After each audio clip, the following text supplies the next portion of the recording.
here for the Chris plus Chris chat here with Chris Darwen, who's at his villa in beautiful Alicante. And I'm in a chilly, wet Chapel Hill, North Carolina. Chris, how are you doing?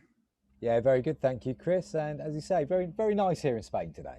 Very nice. Yeah, I'll tell you, it is like the absolute opposite of what we've got. This is a good day for us to stay indoors.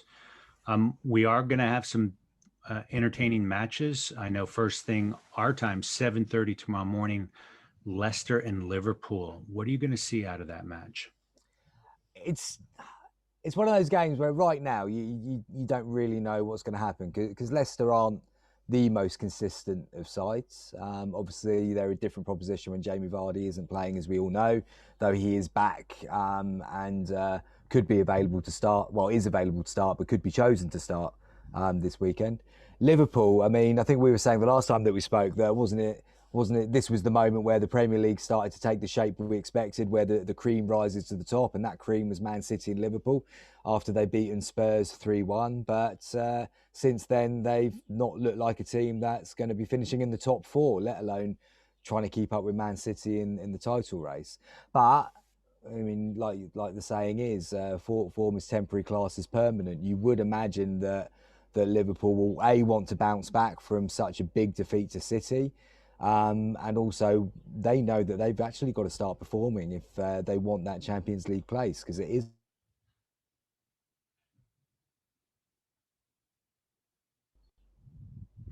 Yeah, I agree with you. To me, the X factor, and I wish I could say it was novel, is Vardy. Is he walking wounded or not? I Mm, just think for Leicester, I'm so pleased at where Leicester is, that there's this great youth movement. They are going to have to figure out a solution for Vardy in the mm, next year or two. I think Liverpool, just to your point, the class is there.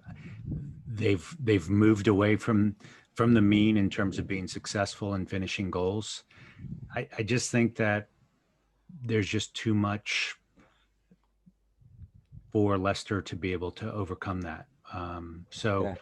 I suspect that Liverpool is going to take the win on this. It could be a comfortable 2-1 victory in my opinion. I do think that Jordan Henderson probably gets the start as a center back. I Well, feel a lot that's of the confidence. interesting point, actually. That is the interesting point. I mean, it's now down to Klopp to decide how he wants to play it for the rest of the season. Is he now going to throw in the defenders that he signed? Because if not, why sign them? Yeah, Because then you potentially get the double hit there of obviously having two centre backs who are actually centre backs, not the greatest centre backs in the world, but centre backs. Then you can move Henderson and Fabinho if fit back into preferred positions, and then maybe that starts to give Liverpool's midfield that sort of shape and sort of energy that has been missing in well, I recent. agree. I think the prevailing wisdom is let's get a normalized Liverpool midfield back. Mm. I just wonder if Klopp is going to say, "All right, I got two fresh new signings. You guys go play center back against Leicester City, Mm. right? Where 10 points is probably insurmountable, but 13 is probably impossible." The Liverpool can't even be looking at winning the title from here. Yeah, I mean, like leagues have been won from bigger distances at this yeah, point, but you just with all the upheaval and everything, and they do feel like their own individual bubble has been burst a little bit. I mean, the performance against City. I mean, City were clinical, but you could just feel Liverpool feeling a little bit lost, yeah, which is really rare, which is yeah. really rare. So a win for Liverpool against Leicester and a comfortable win for Liverpool against Leicester makes it interesting to a point, but still not interesting enough to then go, oh, the title race is back on. Because at the moment, the title race is basically Man City and anyone else who can just about keep close to them over the next few weeks. Sure. I'm inclined to agree with you. I think it's a bit too far for Liverpool, but stranger things have happened in normal seasons, and we're in a very abnormal season. So, Mm. uh, not going to count them out completely, but certainly not putting money on them. How about Man City Tottenham? That should be an interesting match, wouldn't you think?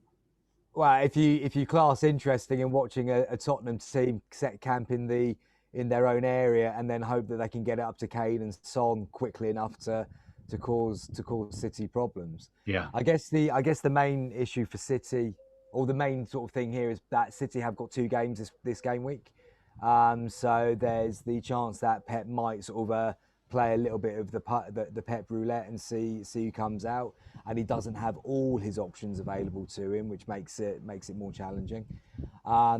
Obviously, I think he will prioritise the City game over the next one. So the Tottenham game over the next one. So I would actually see City winning that by 2 or 3 clear goals. Yeah. I do think Tottenham are having one of their almost what you would consider normal seasons, and the fact that they flirt with being better than they are and getting people excited that they might actually be onto something, and then big barren spells of just pretty average fare. Kane being back obviously does add something into the mix, but I don't know. I know Spurs beat them last time they played, but I'd be absolutely gobsmacked if this Spurs team in its current form beat this City team in its current form. But again, it's a crazy season. Who knows? Yeah. I am. I've come to accept the complete zombification of Tottenham. I just feel like Mourinho's.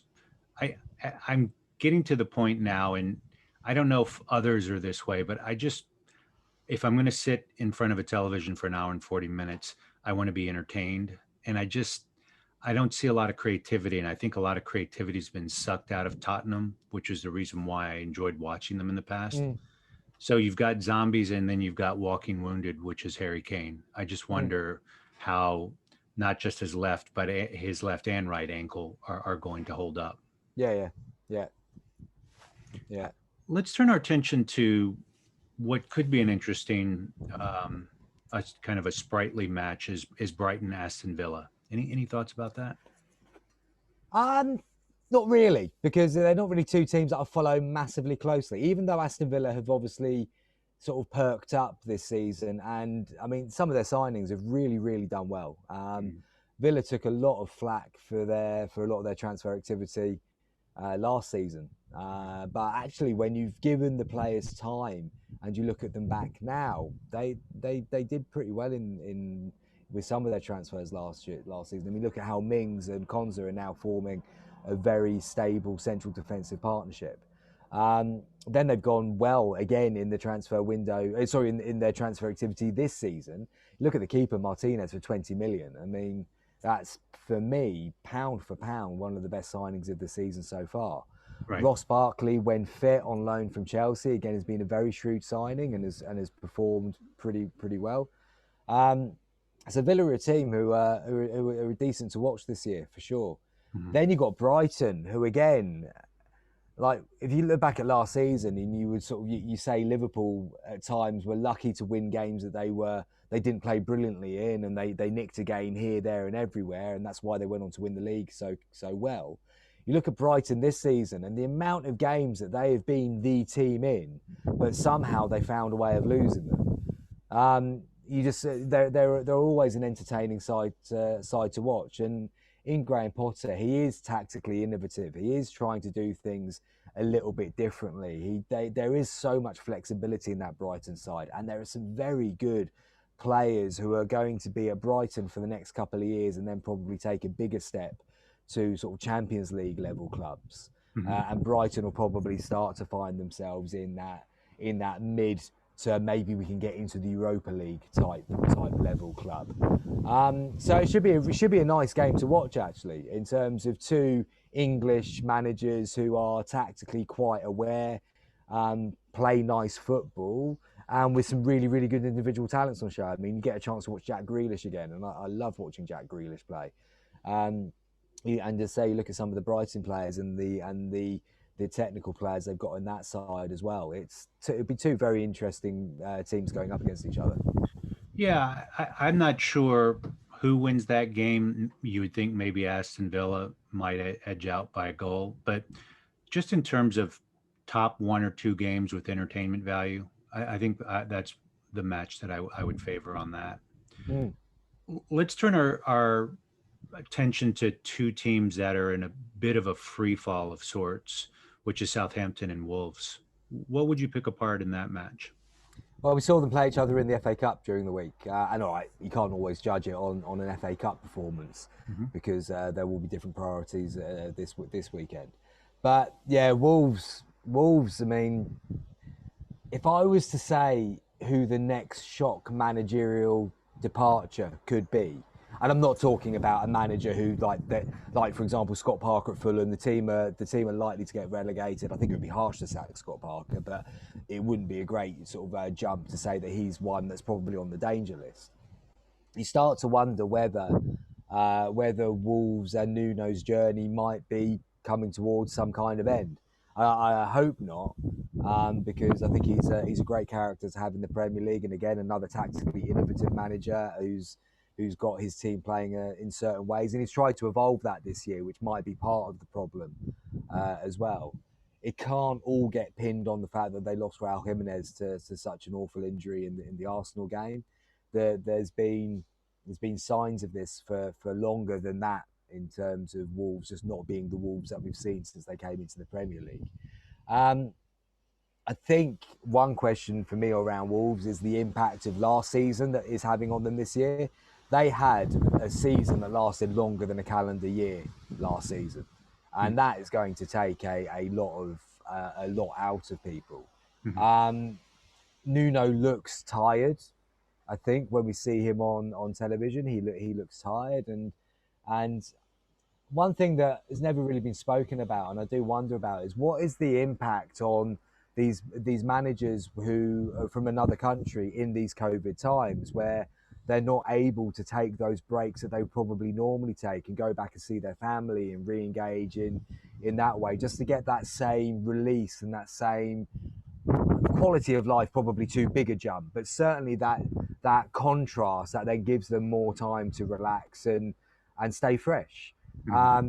You look at some of them at the moment and you wonder if that's actually not being able to, well, obviously it's not being able to happen in terms of the travel, but even then finding an alternative way of de-stressing from the pressures of leading a Premier League team. Wolves, to me, feel like they certainly won't go down, but they will underachieve on their expectations this season. And then it does make me wonder whether Nuno might think that, okay, that's time to go now, or whether the board might think, well, actually we might want to do a change here. And to be fair, the next club who gets a fresh Nuno as their manager has got a very, very good signing there. Yeah. I wonder if it's Nuno wanting to keep a smaller squad size, playing squad size, or the board not willing to put more money out. Well, in fairness, there's only so many Portuguese players you can sign, so maybe there weren't enough ones available. I guess there are not enough Portuguese players in Portugal to find there, but yeah, no, that's a good point. I wonder about that. I was a little surprised that they didn't make a move. And you wonder if the Diego Costa, who said he passed on a Premier League team that wasn't playing Champions League football, was indeed Wolves, which I think could have been Arsenal as well. Could have been Arsenal as well, maybe. It could be.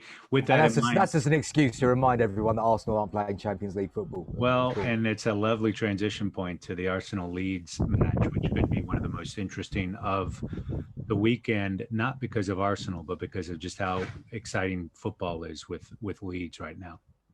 Yeah, they're obviously on a great little run. Patrick Bamford is looking like a really, really good striker, which I think lots of people have expected and a lot of people have seen for years, but it's never happened for him in the Premier League until now. And it is great to see somebody finally breaking through and having such a positive impact. Leeds, well, look, we've talked about Leeds before. We can talk about Leeds all day about their entertaining style of football under Bielsa. But it's probably more how Arsenal are going to facilitate this game as to the entertainment levels, really. Because, I mean, Arsenal will obviously expect to beat Leeds, I think, still, even with this season. So much then comes down to how Arteta's going to set the team up. Who does he currently feel like he can trust, and who does he currently feel like he's going to get a performance out of versus Leeds? You just know what you're going to get with Leeds. So much again just comes down to the alchemy of the Arteta selections, and I still don't completely believe that he feels like he can trust his squad yet, even with the players that he's been able to get rid of. Players seem to go in and out of favour so quickly with Arteta, and that feels a bit concerning. Well over a year into the gig, so You know what I still just can't get over, and I know it's perhaps a generalist view, but how Arsenal's payroll is 5, 6 times larger, and I think this is going to be a super competitive game. And I would probably give Leeds the slight favorite status on this. Um, Now the wheels could completely come off the bus because we know yeah, Leeds yeah, is good for yeah. that. But I just have to tell you, will Bielsa and Leeds help change the Premier League, where fans are going to say winning and staying mid table isn't good enough? We need some entertainment here, because I'm just at a point now where it's like they're better teams, but it's just freaking fun to watch. Watch Yeah, the it could be a horror show, or it could be like this triumphant comedy.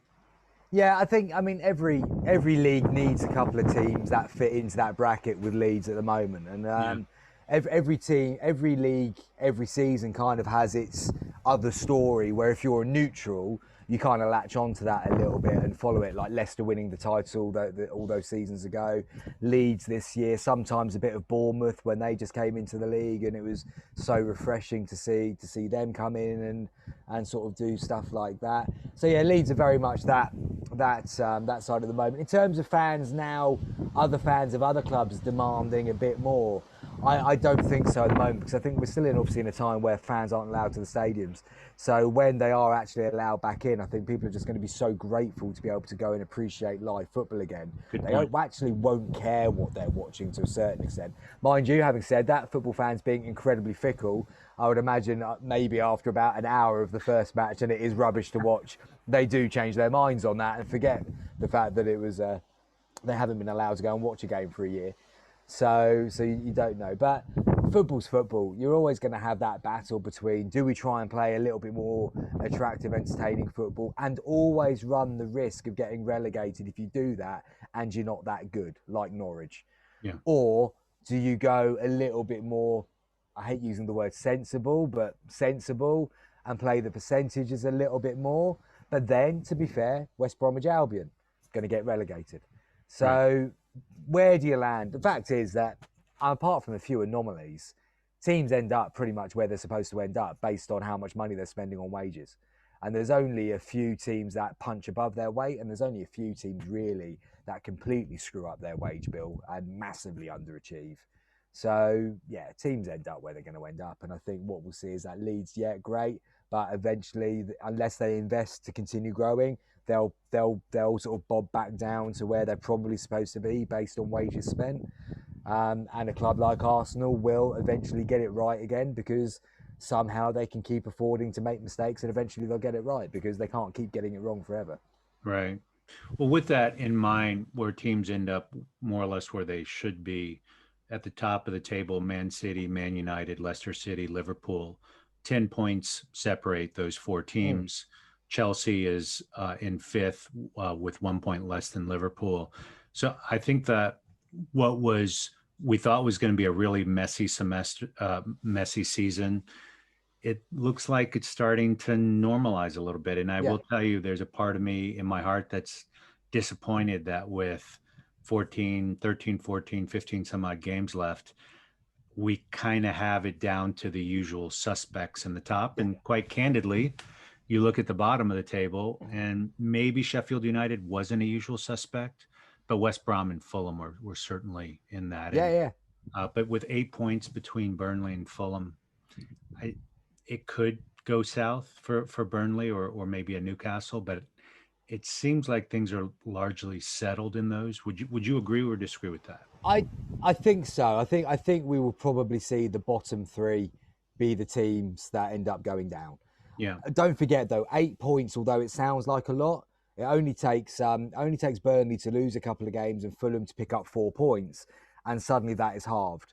Right. Now I don't know if Burnley have to play Fulham again. I'm sure they may well do. But again, then it only takes that team to beat the other team, and that gap gets even smaller again, or it gets even wider again. So, although you can I see Fulham winning 2-3 games more than Burnley between now and the end of the season? Probably not. I think is what it comes down to. But again, you would have expected those teams to be down there. Sheffield United being down there, unfortunately, isn't any great surprise. They massively overachieved last year, Right. and they haven't. Although they've spent money, the money that they've spent hasn't really come off brilliantly for them this season. And I'm probably making a lazy comment towards Ryan Brewster there, that they invested in him as the guy who was hopefully going to be the spark that got the goals that would keep them in and around it. But that just hasn't happened for them, and that's unfortunate. And Sheffield United, to be fair, have been pretty ropey since January 2020. It's not as if they've just had a bad season. Their form fell off big time in the back end of in the back end of last season too. So it's not really a great surprise that they've struggled this year. It was more of a huge surprise that they did so well and got so far ahead of their expected line in the first bit of last season. Well, I see Everton is right in pole position for the Everton Cup, 7th place. Uh, Yeah, and a shout out to uh, David Seymour's West Ham. They're in 6th place, though I wonder if they're going to snatch that Europa spot. Tottenham, Aston Villa are not far off from there. mm. That to me seems like to be the only, if there is any mystery left, that's probably the only thing is who's going to pick up the But last. then, yeah, exactly. But then, do we really? I mean, are you going to lose any sleep about which order West Ham, Aston Villa, and Everton end up in? Not really. Are their fans going to lose that much sleep over whether they finish 8th, 9th, or 10th if they haven't got a Europa League place? Yeah, That's kind of what it comes down to. And even when you look at the top 5 at the moment, you'd probably expect as much as, again, Leicester, yeah, punching above their weight at the moment. You'd expect Chelsea to find a way of getting into that top 4 and to knock Leicester out of it again. So do you think Tuchel's really going to that the Tuchel revolution is going to work at Chelsea? I think the early signs are really promising. I mean, the way that he's got them playing already in his style, at times it does feel like the Chelsea guys that are used to him being there already, Yeah. which is quite impressive. Mhm. Do I think it's going to be a long burner? No, because nothing's a long burner at Chelsea. I think he'll come in, he'll have an impact, he'll probably win something next season, and then probably depart sort of midway through the season after. And that's not a knock on Tuchel. It's just purely because that's what history tells us happens At at Chelsea. Chelsea. Yeah. You join halfway through one season, you get a full season, and you probably do something quite well. Expectations go up again, and then you don't live up to those in the next season, and then you're out. And if you're really, really lucky, you might get 2 seasons of fullness where you win something and raise the expectations, and then you're out in the beginning of the next season because you haven't lived up to those expectations. I think it's probably fair to say that Chelsea's talent pool is comparable to Liverpool's and Man City's now. Is that fair to say or not? Yeah, I think so. I think it's very much in the potential category. Mhm. Potentially, it's as good as Liverpool and Man City, I would say. I think Liverpool and Man City are more mature as football teams. They've been together a lot longer. Mhm. But you look at the potential of some of the Chelsea players, and it's interesting to see how Tuchel's immediately a big fan of Hudson-Odoi. Yeah. Bearing in mind Hudson-Odoi's been probably the most effective attacking player at Chelsea this season, but for whatever reason just wasn't getting the starts and the minutes to capitalise on that. Yeah. Tuchel's picking him and got him as a firm favourite straight away. It's obviously he's been brought in because they think he's going to get a tune out of Werner and Havertz. And if he can do that, then there's 2 incredibly potentially good players there. Yeah. So Chelsea very much fit into potential at the moment, but they could, in 3-4 years' time, they could be a very, very good team because in 3 or 4 years' time as well, don't forget, City will have had to have gone through another evolution because their team will have aged and they will have not needed to bring new players in. Yeah. They might be going through an adjustment phase. The same with Liverpool. In 3 or 4 years' time, Liverpool's team won't look the same. Yeah. And it might be that if Chelsea can keep this group together, they can be the team in 3 or 4 years' time that they've got the consistency in there as well. Yeah. And Man United will be looking at that opportunity as well because their team is at a good age to peak in 2-3 years' time, really. We haven't chatted about Man United at all. Anything to say about them or not? Who knows what will happen this weekend? It's the Manchester United lucky dip as ever. I would say that Bruno Fernandes will probably play quite well and have a major part in anything that United do well. But outside of that, you don't know, do you? I mean, would it be a huge shock if West Brom it's West Brom they're playing, isn't it? That's right. It wouldn't be a huge shock if West Brom picks up a scrappy 1-0 win from a set piece. Yeah. But you would expect that United should stick 3 or 4 past them, even if a resurgent Pogba is injured for a few weeks. Yeah, I have to say, Man United is in a very nice position in that if Man City stumbles, they may just wake up one morning and all of a sudden the league's run out of games and they're there. Yeah. So stranger things have happened. It'll be interesting to see some drama for the city of Manchester. Well, Chris, why don't we leave the pod there? Thanks so much, and no worries. Chat next time. Cool.